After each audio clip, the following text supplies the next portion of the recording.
In this lesson, we'll look more in depth at how the programming charts work and assign properties to our charts. With chart settings, it's the same thing as print settings, like in our previous lesson. The chart settings exist underneath the shape object, which exists underneath the sheet settings. It is easier to create an actual chart within our module, and then to assign the properties afterwards using the name of the chart, and assign the properties within the blocks. Within the example, we're doing a couple of useful things. The first is naming the chart. This will give us the ability to alter the chart later on, based on the name that we have assigned it. Another is the .series collection. This is another property of the chart, which we are calling, so that we can further adjust this data layer. We finally adjust the position of the chart within the sheet itself, setting the borders and margins.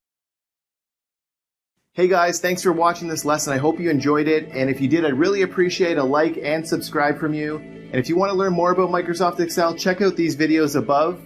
And don't forget to check out our website, commercecurve.com, where we have lots of in-depth finance and accounting courses available with full training workbooks. All of our courses come with complete workbooks of lessons, examples, pre-built financial models, and training video. Hope to see you there.